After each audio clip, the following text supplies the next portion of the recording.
March Madness is upon us, and couple that with the NBA season is going on, actually going to the playoffs.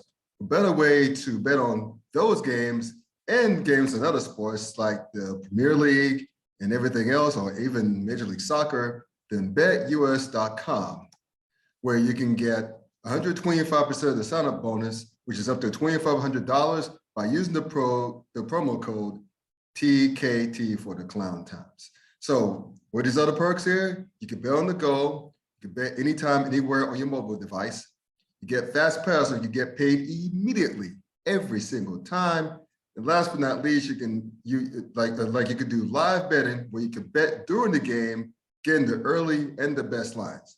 Again, use my promo code TKT for the Clown Times to get up to 125% of the sign-up bonus, which is up to $2,500. So again, not to sound like a broken record, but go to betus.com where the game begins. Now, remember what we talked about last week? We talked about that lawsuit. We talked about all that drama surrounding, it was the last week or week before, I forgot. But anyway, the point is that, with the SWAC going on with HBCU 1 or whatever, you got some news. Man, and listen. some other stuff that's been going on. So I'm going to give you the floor, and I'll prepare myself mentally to be flabbergasted because I heard there's some shit. So go ahead, man. Well, where do you want me to start? Do you want me to start with the fluff, or do you want me to go deep into the filth? Let's get dirty, man. Might as well get dirty. All right, we're gonna go ahead, Red. I'm messy anyway, so let's get dirty. All right, let me go ahead go with the gun straight out the pack. Yes, First and foremost, let's start with the SWAC. Oh my God, this entire situation going on with the SWAC and with Florida A&M and how insane this entire thing has gone. So for those who haven't been watching and haven't been keeping keeping pace on or keeping a tally of what's been going on over the past month and a half, it came out last month in March that the SWAC signed a deal with Byron Allen and his media group to start broadcasting all of their sporting events on HBCU Go, a streaming network that will be supplied by a free streaming network that will be supplied by Byron Allen's media group. Right. The issue is that Florida A&M and Grambling have both signed, had agreements with the urban, the UEN. Let me make sure I get that correct. Yes, one day my eyes are going to work right. I know, right? Man, you would think I would notice by now. The Urban Edge Network, UEN, right? Mm-hmm. So they had that agreement with UEN, oddly enough, weeks before the announcement of the SWAC making the agreement with Byron Allen and his media group, right? Mm-hmm. Now, with all of the fallout, letters being sent out by the SWAC commissioner to the institutions, well, one talking about how these outside deals shouldn't be taking place, and it's the potential that these outside deals could affect their current deal with Byron Allen's media group and with HBCU Go. And so we're still waiting for the fallout from that because, of course, there's a pending lawsuit involving that. Right. Ever since that situation went down, Kourtney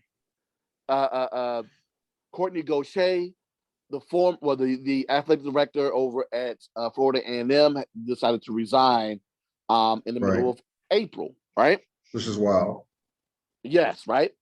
So I told you guys a week ago, I didn't want to speculate on anything, on why he may have gotten fired, because I don't deal in speculation. Sorry. Correct. But there was an investigation that did happen, and all of this stuff has decided to come out over the past week about said investigation that Florida A&M has run against Kourtney Gosha and his involvement while they're at Florida A&M. With that said,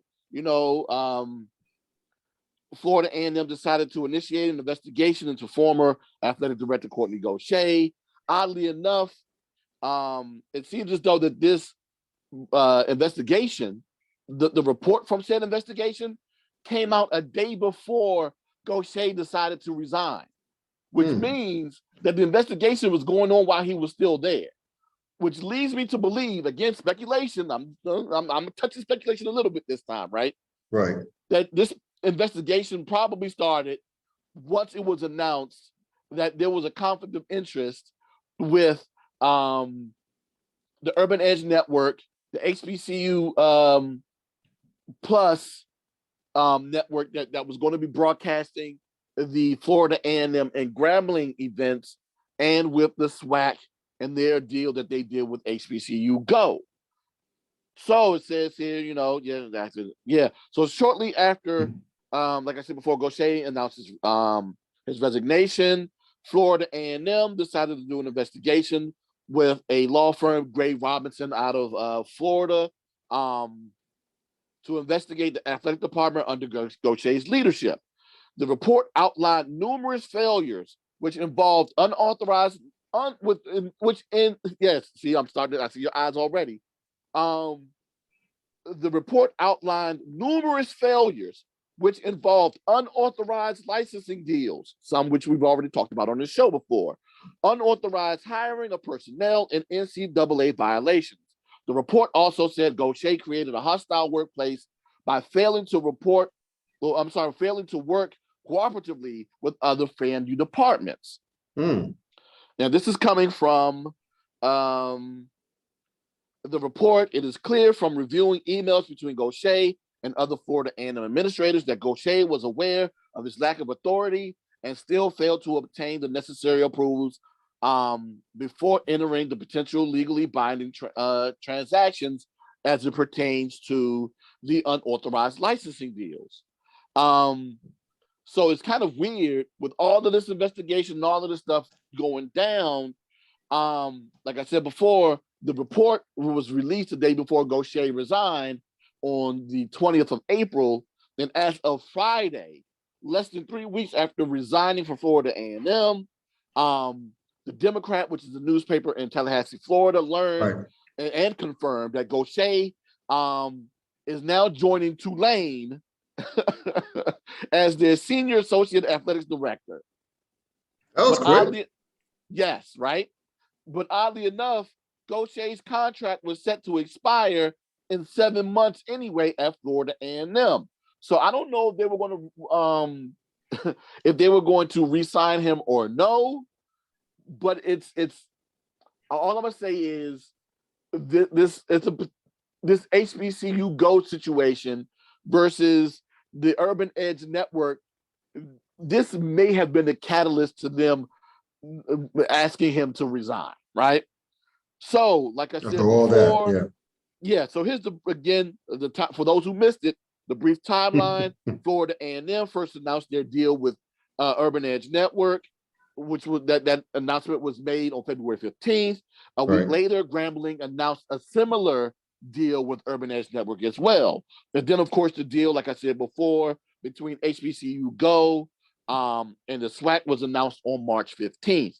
And then moving on, fast forward about what's that? A week? I'm sorry, actually not even a week. Fast forward a month. An attorney representing Urban Edge Network, the parent company of HBCU League Plus, sent a notice to the SWAC on April 14th. And then, of course, that's when the SWAC sent out its letter stating all the issues that they were dealing with contractually with PepsiCo and with HBCU Go and the Byron Allen Media Group. So here is the outline of failures by Gosha that was discovered by Gray Robinson law firm. Like I said before, one, authorizing Peak Sports, which is a marketing firm, to enter into a marketing firm which actually handles contracts between universities and other marketing entities to sign these deals. And in some cases, even media marketing deals, like we're discussing right now. Matter of fact, Peak Sports has contracts with several institutions throughout the country, including the likes of Delaware State and a few other HBCUs as well. So, like I was saying, Number one failure was authorizing Peak Sports to enter into an agreement with Urban Edge Network to post FAMU content on UNN streaming services. Number two, this is the one I was completely oblivious to until listening to a couple of shows last week. The authorization of the New York racing team. Does that sound familiar? To place trademark FAMU logos on their race car without without authority and without prior consultation with with the communications department of Florida A&M. Remember when I told you that Florida A&M did that deal with New York racing team, the racing team that's owned by an HBCU alum with Greg Biffle driving the car at Daytona 500? Greg Biffle, I think, yeah. Yes, that apparently was a violation. Wow. And then, of course, the other things that are shown on the outline: attempting to hire coaches without FAMU policies and regulations or coordinating in advance with human resources, providing meals to athletes in violation of NCAA regulations, and failing to work cooperatively with other departments. I'm not going to touch on the other three. I'm only going to touch on the main two because it deals with money and a lot of contracts that have transpired and moved from place to place, and a lot of, what's the word I'm looking for here? Contradiction. A lot of contradiction on who may have and who may not have seen said contracts. So going back to the UEN HBCU Go thing, like I said before, Florida A&M enter into a sponsorship and advertising sales contract with Peak Sports Management in January of 2021. So they've been with Peak Management for over a year now. In order for them to get into that contract with Peak Sports, they had to get the approval of the Board of Trustees and the university president there at Florida A&M. Remember, I said that because that's going to come into play a little bit later on. All right. So it says, there's more, as they say. Yes. The agreement was reviewed by the General Counsel's Office and approved by the FAMU Board of Trustees. The agreement gave Peak the exclusive rights to market and secure sponsorships and advertising agreements on behalf of Florida A&M. Let me repeat that. The deal with Peak Sports gave them the authority to negotiate deals for both sponsorship and advertising agreements on behalf of Florida A&M, which is, of course, part of the SWAC.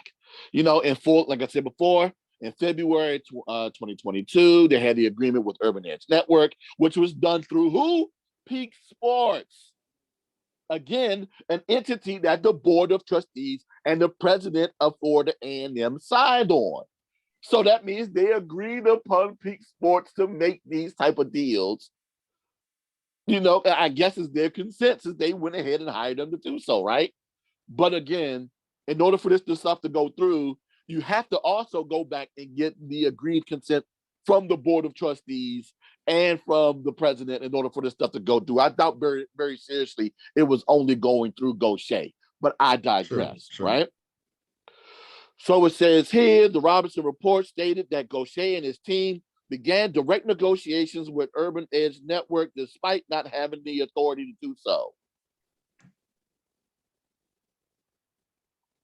It's crazy. Again, Grambling announced a very similar deal to UEN during that same point in time. So I found it interesting. Everyone's talking about this deal with Florida A&M and Grambling doing these deals outside of the conference, or instead of doing it along with the conference. Brett Rutherford of WFSU, which is a public radio station there in Tallahassee, basically says that, let me make sure I quote this dude correctly. Where you at? There we go. No Division I school has agreed to a broadcasting deal individually.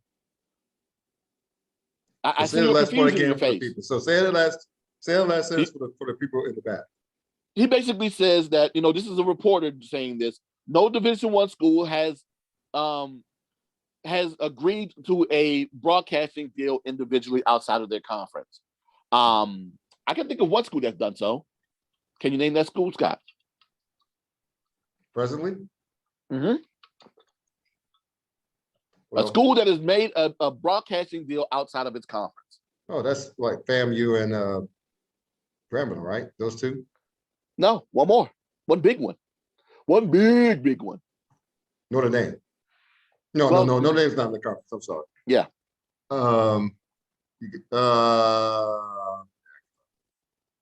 Texas. Oh, that's right. The Longhorn Network. Yeah. Of course. I'm like, dude, what do you mean no school has done this before? University of Texas has most definitely done it. And then I've seen people try to use University of Texas as a model for Florida A&M and Grambling to follow.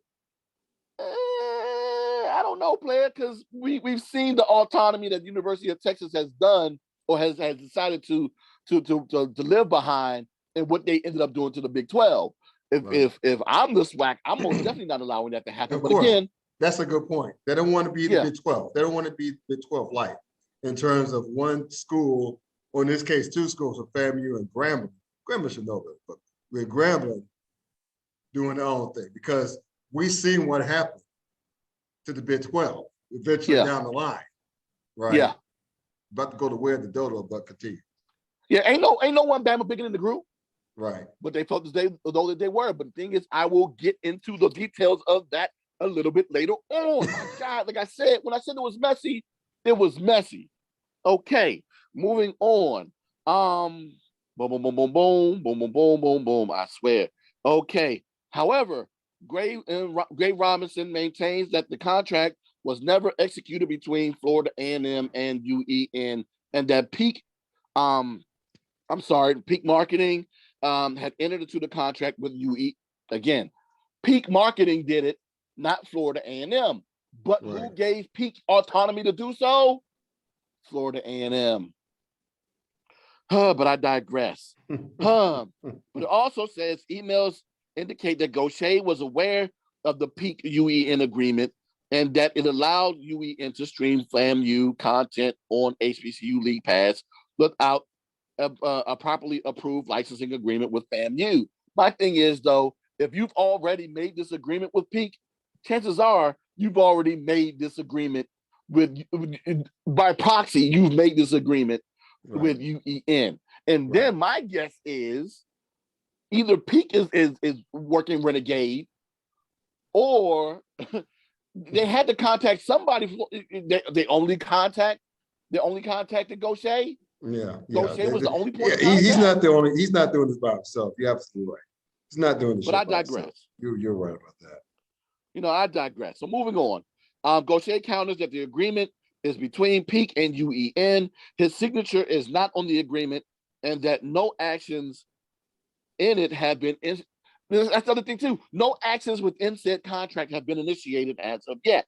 The contract also explains that SWAC media rights supersede the agreement. It's crazy. That's insane. That's so my God. Gosha added that the content was to stream Florida A&M coaches shows, Marching 100 performances, athletic scrimmages, and all the content that is owned by Florida A&M Athletic Department, as is governed by its bylaws. So according to Gosha, the only thing that was supposed to be broadcasted on HBCU Plus was shows that aren't necessarily games, which meant, according to Gosha, that it's not a violation of the SWAC agreement.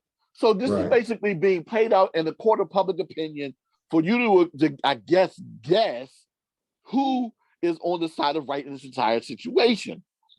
But in addition to an additional protection when it comes to the marketing rights, according to the contracts obtained by the Democrat, UEN had to receive approval from Peak and Gosha to stream FAMU content. Gosha that said that no such approval was given. So there wasn't even any approval yet given to UEN yet to even broadcast anything.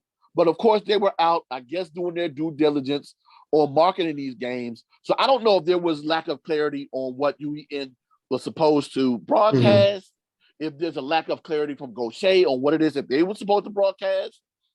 I don't know. This is crazy. Somebody lied.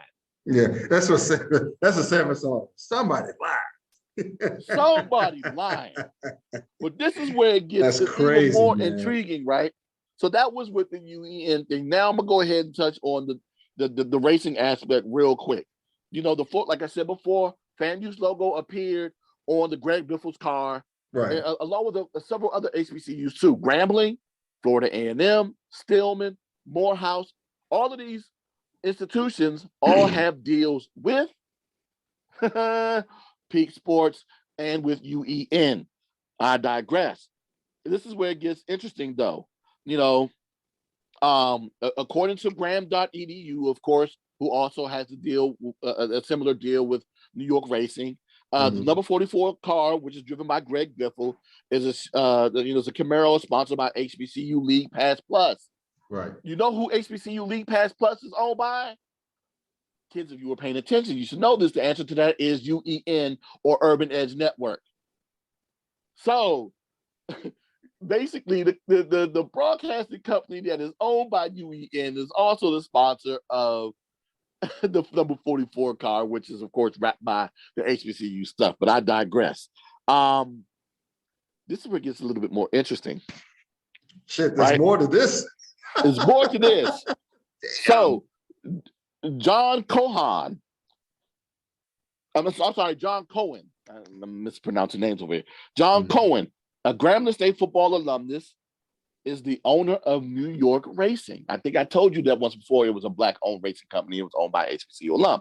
Right. So this is where it gets more interesting. Like I said before, not only is Cohen the owner of New York Racing, he is also a marketing partner with Urban Edge Network. Wow. So yes, so that's where those connections come in. But Gosha counters that the Collegiate Licensing Company, or the CLC, a business that manages licensing royalties for college programs across the nation, and it's a lot of them. I've checked because I've looked into doing some of these licensing agreements myself. So the CLC was the one that brokered the deal with the New York Racing team to use the FAMU's logo on the Biffle car. Now, according to Gosha, nobody from FAMU approved the logo to go on the car. And you don't need approval. No one from FAMU approved for the logo? No one from FAMU, yes. But the thing is, though, if the deal is done through the CLC, you don't need for FAMU to do the approval, because the FAMU has already done the deal with the CLC. Right. And again, anyone who buys a licensing and gets approved through the CLC to use the university logos and the conference logos and the tournament logos, or whatever it is they want to use it on, they can. Right. So all you need to do is have a deal with the CLC. So that goes back to, like I said before, Gosha said that he never even had, that FAMU never even approved because they didn't have to. Gosha provided the Democrat with a copy of email chains that included an apology to him from the CLC, citing confusion over the agreement. Yes, it may have been confusion, but you know what? CLC already owned the rights. They already had the agreement with the university. Duh. It also includes that Gosha's email it also includes within that email chain, Gosha's email to FAMU leadership. So FAMU leadership can't say that they weren't involved in those emails because they're involved in the email chain. Now, this is coming from Gosha again. Point of clarification. We reached out to CLC. I'm sorry, this is coming from Gosha. Point of clarification, we reached out to CLC for an agreement. And at that point, I stated I liked the concept, but would need an agreement and term sheet. Wait a minute. So this is confusing. So either they didn't go through FAMU to get the agreement, but they knew about, oh my God, dude, this is crazy. They liked the concept of what was going to be done, but needed an agreement and term sheet, which was needed to be approved and authorized by him or anyone at FAMU. I'm sorry, I take that back. I read that wrong. Basically, what he was saying was that they needed the terms of agreement, but the thing was, it was never approved by or authorized by anyone from FAMU or by Gosha. So basically, again, I'm still saying, if your deal is done with the CLC, you don't need any agreement from the university. But I digress, dude. Again, coming from Gosha, from my understanding, that agreement was presented to our legal team and has not been approved. But damn it, that was months ago. Right. Right. If you have such agreement or written approval by FAMU, please provide such. But it's too late now. The card's already been wrapped and it's already been raced. That was the Daytona 500 back in early February. Correct. Dude, I'm gonna need somebody to have some sort of accountability and have some sort of knowledge of what's going on, because everyone's crying foul and saying that they don't know what's going on with all of this stuff going on. Right. Because basically, going back, one Grambling on that car, on the Grand Purpose car earlier at Daytona. Yeah. Grambling was the first car. I'm sorry, Grambling was the car at Daytona, and then the week later it was FAMU. Right, correct. So the one with Grambling, that was done through whatchamacallit, right? That organization. Yes. Yeah, they all went through the CLC and Urban Edge Network, all of those HBCUs that had their logos wrapped on Biffle's car went through Urban Edge Network and went through the CLC. You can get all their license through the CLC. Right. So basically, you probably touched on this. How does this affect the SWAC moving forward with the deals, even with the deals on the logos on the cars? And how does it for the laymen and women out there? How does it fit to the bigger picture?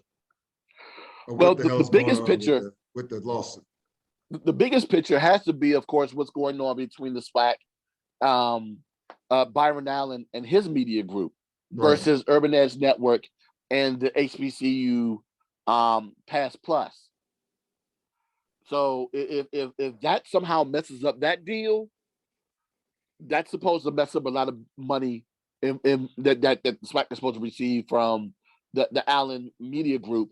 And I said before on this show that it's supposed to be somewhere upwards of 100 million. And of course, there's speculation on whether or not that number is true or not. I don't know if it's true. I haven't seen any reports. No one else has presented anything as of yet. So I guess we won't know until the agreement is actually made. Then I guess all this stuff is handled.